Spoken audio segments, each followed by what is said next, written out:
안녕하세요. 미래의 유권자 선남 선녀 여러분 반갑습니다. 저는 나혜영입니다. 선거에 대한 관심을 갖고 있는 것만으로도 여러분은 이미 민주시민이 될 첫 번째 자세를 갖고 있다, 이렇게 얘기할 수 있어요. 그런데 선거에 대한 관심만으로는 부족하고요. 선거에 대한 정확한 이해, 그리고 그것을 바탕으로 한 적극적인 실천까지 이어져야 되거든요. 저는 여러분들이 선거에 대해서 정확하게 지식과 정보를 얻을 수 있도록 이 시간 도와드리겠습니다. 왜 우리가 민주주의는 참여를 시작해서 참여로 완성된다, 그런 얘기 하죠. 정말 참여에 의해서 운영되는 것이 민주주의인데, 참여의 방법에는 여러 가지가 있습니다. 아주 적극적으로 시민단체에 가입해서 시민활동을 하는 경우도 있고, 또 자신의 정치적인 어떤 뜻을 널리 알리기 위해서 신문이나 방송에 투고나 제보를 하는 경우도 있고, 행정관청이나 부서에 직접 진정이나 건의, 민원을 내는 경우도 있죠. 그런데 뭐니 해도 그 중에서 가장 기본적이고 중요한 것 중에 하나 빠졌죠. 뭐예요? 그래요. 바로 선거입니다. 그래서요, 이 선거는 참여 방법 중에서 가장 기본적인 것, 그래서 민주주의의 꽃이다, 이렇게 얘기하기도 하거든요. 여러분 한번 생각해 보세요. 만약에 이와 같은 참여가 제대로 이루어지지 않는다면 우리 사회는 어떻게 될까?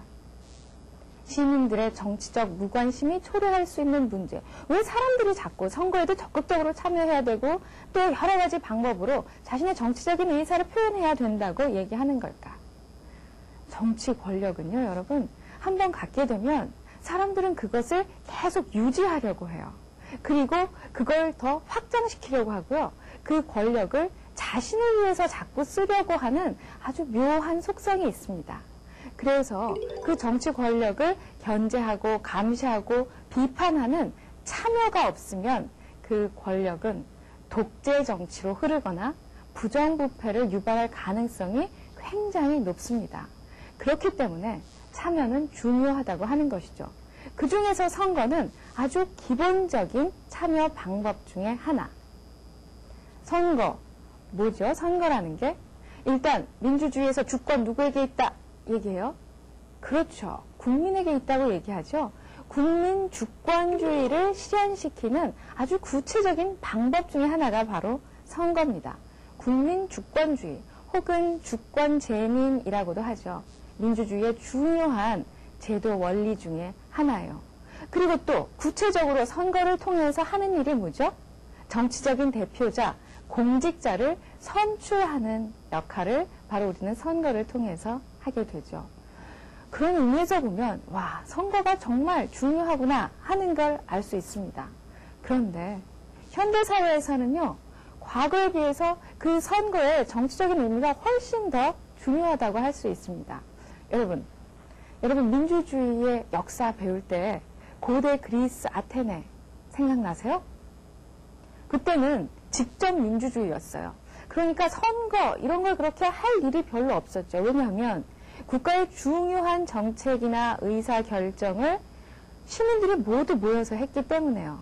하지만 현대 사회에 이르러서 왜 선거가 더 중요하게 됐을까요? 그 선거가 중요하게 된 배경에 대해서 우리 한번 살펴보죠. 가장 이상적인 것을 우리는 직접 민주주의라고 얘기는 해요. 정말 시민의 참여에 의해서 이루어지니까요. 하지만 현대사회 한번 생각해 보세요. 영토 넓죠? 그리고 국민 얼마나 많아요. 모두 다 한자리에 모여서 국가의 중요한 정책을 의논한다는 것이 사실 현실적으로 불가능합니다. 그래서 대의민주주의, 간접민주주의가 탄생할 수밖에 없었죠. 대의민주주의라는 게 뭐예요? 대표에 의해서 나의 정치적인 뜻을 표현한다. 이게 대의민주주의요. 의회 중심의 정치다, 이렇게 얘기도 하는데요. 간접민주주의, 대의민주주의, 의회 정치 같은 의미로 파악해도 상관없습니다. 어쨌든 이렇게 직접 민주주의를 실현하기 어려워졌기 때문에 우리는 대표자를 선출할 수밖에 없게 됐어요. 그런데 비단 이 이유 때문만은 아닙니다. 과거에 비해서요, 사회 구조가 굉장히 복잡해졌어요. 세분화, 다양화됐죠. 그래서 어떤 전문적인 식견 없이는 정책 결정을 하는데 큰 어려움을 겪게 됐습니다. 그래서 이 정책 결정을 하는 데 있어서도 어떤 정치적인 전문성을 가진 사람을 필요로 하게 됐죠. 그래서 대표자를 뽑게 된 겁니다. 그러면 선거의 기능 무엇일까요? 대표자를 선출하는 기능 있죠? 그리고요, 단지 대표자를 선출하는 것뿐만 아니라 정부에 대해서 견제하고 비판하는 기능도 있겠죠. 왜냐하면 정권을 차지하고 있는 정당이 정치를 잘했다. 그러면 다음번 선거에서도 뽑아줄게. 이럴 수 있지만 만약에 이번 정권 별로 마음에 안 들어. 다음에는 꼭 다른 정당을 뽑아야지 하면서 견제하는 기능도 할 수 있죠. 뿐인가요? 정치 권력에 대한 정통성을 부여하는 것도요, 결국 선거입니다. 왜냐하면 민주주의에서 정치 권력의 정당성은 시민들의 동의와 지지에 있는데 그 동의와 지지를 보여주는 것이 바로 선거이기 때문입니다. 그렇죠?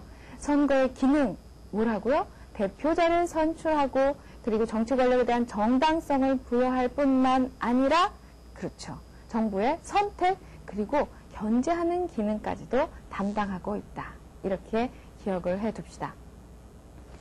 그런데요, 여러분들 보면 투표하고 선거의 개념을 잘 혼동해서 이해하지 못하는 학생들이 있더라고요. 선생님, 투표하고 선거 같은 말 아니에요? 실제로 우리가 이렇게 주변에서 보면은요, 이것을 엄격하게 구분하지 않고 많이 혼용해서 쓰는 것 같아요. 그런데 여러분 알아두세요. 투표하고 선거는요, 다른 개념입니다. 투표는요, 선거를 하는 하나의 방식 중에 하나예요. 그러니까 투표라는 것은 선거의 방식 중에 하나다. 뭐 1인 1표제다. 뭐 무기명 투표제다. 그래서 여러 가지 투표의 방법들이 있는데요. 선거보다 하위의 개념이다. 이렇게 기억을 해둡시다. 자, 이제 선거에 대해서 그 중요성은 이해가 되시죠? 그런데요, 최근에 우리 사회에 그 선거 결과들을 보면요, 와, 큰일 났다. 사람들이 점점 선거에 너무 무관심해지고 있는 것 같아 하는 우려를 하게 됩니다. 최근에도요, 보궐선거가 있었거든요. 그런데 세상에 투표율이 24% 정도에 불과했어요. 여러분, 24%라면요, 굉장히 낮은 투표율이에요. 우리나라는요, 1952년에 그 전쟁의 와중에서도 투표율이 80%대나 이르렀었고요. 80%가 훨씬 넘었어요. 그리고 고작 뭐 도의원 선거를 한다. 그래도요, 투표율이 80%를 넘었거든요. 그런데 아무리 보궐선거라고 하지만 20%대의 투표율은 우리의 정치적 무관심이 너무 심각해진 게 아닌가 하는 걱정을 하게 합니다. 여러분 어때요? 정말 우리 부모님들 한번 생각해 보세요. 투표하는 날 혹시 여러분도 엄마 아빠에게 엄마 아빠 오늘 우리 투표하지 말고 그냥 놀러 가요 이랬던 적은 없었나요? 현대적인 무관심이에요. 전통적인 무관심은 뭐라 그랬어요? 정치에 대해서 전혀 모를 뿐만 아니라 정치? 그거 높은 사람들이나 하는 거지 이렇게 생각했어요. 참여하고 싶어도 못했죠. 그런데 지금은 우리 시민들 정치에 대해서 많이 알아요. 참여할 수도 있어요. 하지만 나 개인의 사생활이 공공의 문제보다 더 중요해. 이런 인식 때문에 점점 투표율이 낮아지고 있거든요. 이건 굉장히 위험합니다. 그래서요, 최근에는 야, 이거 이대로 뒀다가는 참여율이 너무 떨어지겠다. 이렇게 두다가는 투표라는 게 너무 무의미해지겠다. 이런 의견까지 대두되면서 이렇게 선거에 참여할 수 있는 권리를 단순히 권리가 아니라 하나의 의무로서 강제하는 건 어떠냐 하는 의견까지 대두되고 있다고 합니다. 그게요, 전혀 근거가 없는 내용이 아닌 것이 알몬드라고 하는 정치학자가 민주주의, 공산주의, 그리고 제3세계 국가들의 투표 행태에 대해서 연구를 해봤더니요, 글쎄, 네덜란드나 오스트리아 같은 나라에 투표율이 상당히 높게 나왔더래요. 왜 그런가 봤더니 그 나라는 투표를 법으로 강제화했던 시절이 있었는데 그 영향 때문인지 사람들이 투표에 굉장히 적극적으로 참여한다는 거예요. 여러분, 분명히 선거에 참여할 수 있는 건 권리거든요. 그런데 그 권리를 법으로 의무화한다면 어떨까요? 아마 이렇게 투표율이 점점 낮아지다가는 우리도 곧 야, 이제는 권리가 아니라 의무야. 반드시 해야 돼. 이런 요구가 사회적으로 일어날지도 모르겠어요.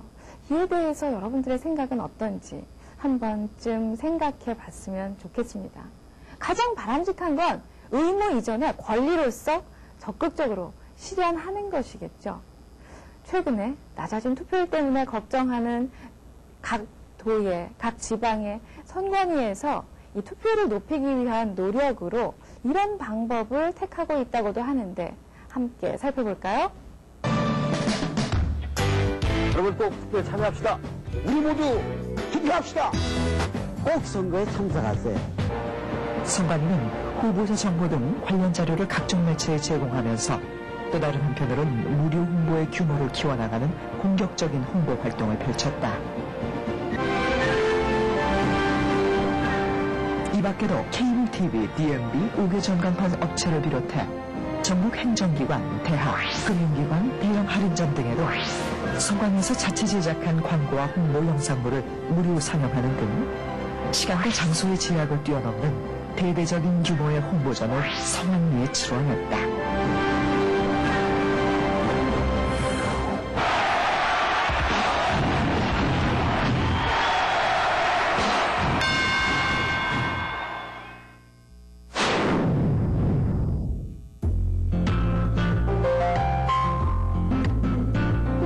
선거날 저희는 외국에 있잖아요. 그래서 부재자 투표를 합니다. 여러분도 꼭 투표하세요. 꼭이요. 여러분도 꼭 투표하세요. 제발 꼭 투표하러 가세요. 소중한 한 표를 꼭 투표하시기 바랍니다. 꼭 투표하세요. 법적인 의무로 강제되기 전에 나의 권리니까 내가 적극적으로 실현한다. 이런 자세가 정말 필요할 것 같아요. 그렇지 않으면요. 우리의 정치 권력은 우리의 권리를 보호해주는 수단이 아니라 어느새 우리의 권리를 침해하는 수단으로 전락하게 될지도 모르기 때문입니다. 그러니까 여러분, 앞으로는 선거하는 날 부모님께 놀러 가자고 하면 안 돼요. 놀러 가더라도 꼭 선거에는 참여하고요. 그리고 여러분도 학교에서 선거할 일이 있을 때 적극적으로 참여하면서 꼭 연습을 미리 해보시기 바랍니다. 그게 바로 여러분이 여러분의 권리를 올바로 정당하게 실현하는 방법이니까요. 그럼 저는 여기서 이만 인사드리겠습니다. 모두 훌륭한 민주시민이 되기를 바라며 안녕히 계세요.